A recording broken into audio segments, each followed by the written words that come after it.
Welcome back to the MCF Education Series. Hope you all are doing okay. My name is Hunter Nybert. I'm a financial advisor with MCF.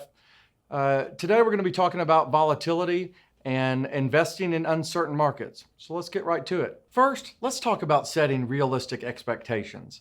The market's exuberant momentum in the 90s led many investors to expect double-digit returns from their investments.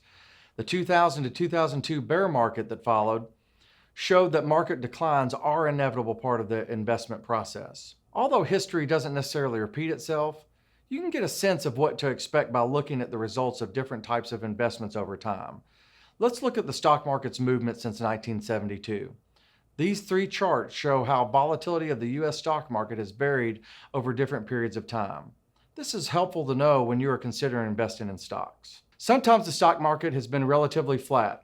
In the chart on the left, we can see that the S&P 500 was relatively flat for a 10-year period from July 72 through July of 1982. This suggests that investors can expect to see some years where their shares don't decline in value, but they don't gain much either.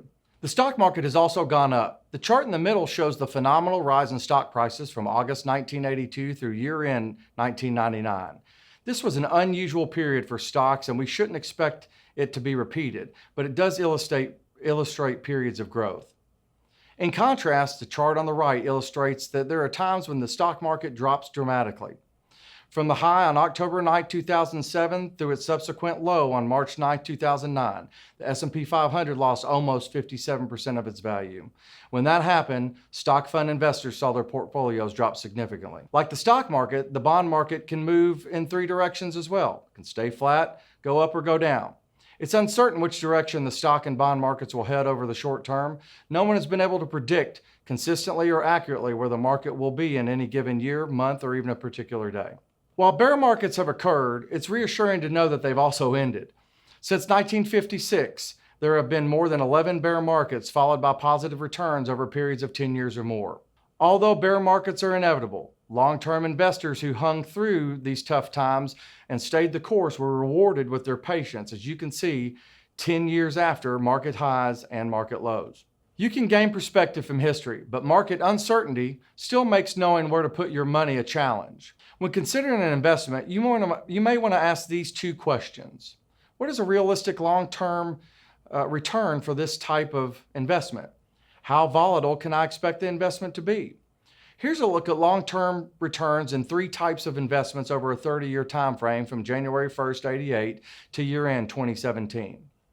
During this period, stocks earned an average of an annual return of 10.7%, clearly providing the best return. Bonds had an average annual return of 8.44%. Bonds generally have been less volatile than stocks, but they too can experience swings in value. The average annual return of cash invested in a U.S. Treasury bill was 3.07. Cash equivalents historically have experienced the least amount of volatility. However, they tended to have the smallest returns over the years, with the least likelihood of beating inflation over the long term. This is especially true in today's world, as treasuries remained well below expected inflation. Now that we've looked at what history tells us about long-term returns, let's talk more about volatility. There's one rule about risk that never changes, and it applies to every type of investment. The higher an investment's potential return, the greater potential risk. The opposite generally holds true as well. The lower potential return, the less potential risk. So how do you know which investments are best for you? As we've seen, stocks typically have the highest returns over the long term, but this doesn't mean they're the best investment or even the best investment for you. Some people can stand more risk than others. Back to our river analogy, perhaps you're ready to ride the rapids, or perhaps you would rather paddle along a quiet river. But before you get down the river too much, it's important to determine your tolerance for risk. As you assess your comfort level, here's what you should consider. If you're comfortable with wide swings in returns, and these types of fluctuations won't compel you to change your investment strategy, your risk for tolerance is high. If you're okay with some fluctuation, as long as it's not extreme, you have a medium tolerance for risk. If you have trouble with any downturn and want consistent returns, even if they're low, you have a low tolerance for risk. In addition, you should think about your age. When you're young, you may have more time to take on risk, but as you get closer to retirement, less risk may be more appropriate since you need your money sooner. Also consider your personal financial situation. Even if it seems to make sense to take on less risk with your investments when you don't have a lot of extra cash at hand, it's important to determine whether you want to grow your assets or preserve what you've saved. And then lastly, your time horizon. When will you need your money? If it's sooner rather than later, you may consider less risk.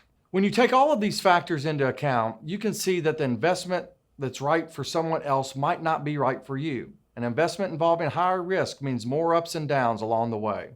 You may need to find the right balance of risk and reward in order to feel comfortable with your financial decisions and select an investment strategy that you can live with. 3 sound investment strategies that can help you cope with market uncertainty: buy and hold, regular investing, which is just another way of saying dollar cost averaging, diversification.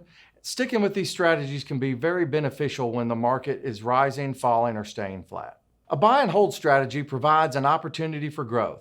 As your investment grows, you'll be able to make money on your earnings as well as what you've invested. This is known as compounding, and it's an opportunity to make more money on the money you've already earned.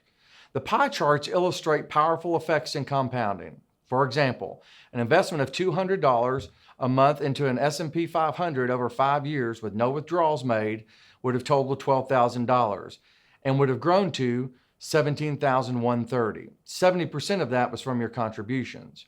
Then the earnings would have earned their own earnings, and those earnings would have earned more earnings, and so on. After 10 years, $24,000 total investment would have grown to $49,660. 52% of it from compound earnings and market growth. Even with the 2000 through 2002 and 2007 through 2009 downturns, after 20 years, a $48,000 total investment would still have grown to $123,489 by the end of 2017. It's important to remember that what happened in the stock market in the past may not necessarily repeat itself, and each of your investments will behave differently. Also keep in mind that regular investing doesn't ensure profit or protect against loss in a declining market. The market can drop, but we've seen that it can also rebound. The second strategy for coping with market volatility is to invest regularly throughout the market's ups and downs. This is also known as dollar cost averaging, a gradual approach that involves investing a fixed amount in the same investments at regular intervals over an extended period of time. Regular investing encourages discipline, which is a key ingredient for success. It offers a systematic approach so you won't have to worry about which way the market is moving, and it keeps you investing through down markets, which should ease your anxiety about daily market fluctuations. Now let's talk about the third strategy to help you through market uncertainty: diversification. This means intentionally spreading your money amongst different investments and asset classes so you don't end up with all your eggs in one basket. Diversification has helped investors reduce volatility and in some cases potentially increase returns. Let's see how it works. The chart illustrates the risk-return relationship of 5 diversified portfolios from year-end 1987 through December 31st, 2017. Look at the bottom to the top. Can you see that the average annual returns increase is shown on the curve? The portfolio closest to the bottom have the lowest returns. In other words, the portfolio with 100% invested in bonds had the lowest return, or 8.44%. The portfolio with 20% in stocks and 80% in bonds had a higher return of 9.09. Risk is measured from the left to the right. The farther right a portfolio is on the chart, the more volatile it is. Can you tell which one is the least volatile portfolio? It was a portfolio with 20% in stocks and 80% in bonds. The portfolio that invested 100% in bonds was actually more volatile than this one. Diversifying the portfolio between bonds and stocks, or adding 20% in stocks to the mix, reduced volatility and increased its return. Now let's compare a portfolio with 40% in stocks and 60% in bonds to the one with 100% in bonds. What did you notice? The diversified portfolio had a return of 9.65 compared with the return of 8.44 for the portfolio invested in bonds. Moreover, the volatility of the 40% stocks portfolio was slightly lower than 100% bonds. This is another example of how diversification increased return while lowering volatility. Now let's look at the right side of the chart. What was the return of the portfolio with 100% invested in stocks? It was 10.7. And what was the return of the portfolio with 80% in stocks and 20% in bonds? It was 10.45. Though there was not a considerable difference in return, the portfolio with 100% stocks was much more volatile. The last strategy is rebalancing. Rebalancing is simply readjusting your portfolio back to the original asset allocation that took into account your risk tolerance and time horizon. Rebalancing ensures you adhere to your investment strategy. You rebalance it by selling assets that take up too much of your portfolio and use the proceeds to buy back ones that now take up too little of your portfolio. Ultimately, rebalancing can increase the overall return of your portfolio over time. An automatic rebalancing feature may be available through your current retirement plan provider. Visit your provider's website for more information. Markets do go down, and there have been times when they have gone down quite a bit. However, avoiding potential pitfalls that can come with jumping in and out of the market can help investors come out ahead over the long run. A recent survey by Dalbar shows that indexes routinely outperform average investors over time.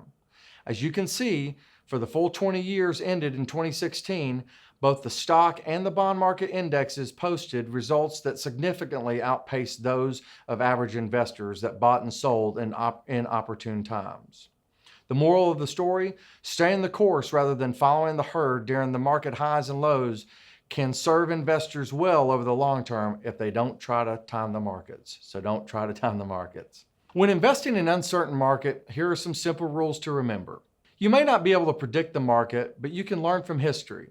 As we have seen, financial markets can go up, go down, or even stay flat. In addition, we've recognized that market declines are natural and have eventually all ended. Stick to sound investment strategies. We discuss 3 specific techniques: buy and hold, regular investing, and diversification. These strategies can help you effectively cope with market uncertainty and keep you focused on your long-term financial goals. Customize your portfolio. Different investors have different needs depending on their investment phase, financial goals, and income requirements. If one portfolio doesn't fit all investors, the same is true for your portfolio at different stages of your life. Whether you're in the accumulation phase or the distribution phase, you can customize your portfolio to better suit your investment objective. Invest for the long term. During periods of market uncertainty, it's critical that you stay committed to your long-term objectives. Be patient, ride out the waves. Bull and bear markets come and go. Take advantage of the resources available to you. We at MCF are here to promote a positive outcome for your retirement. Take time and do some planning to help you stay on course for your personal goals. And at last, if you found the information in this video helpful, I would encourage you to share it with your coworkers, family, and friends. Until next time, I wish you continued health and happy investing.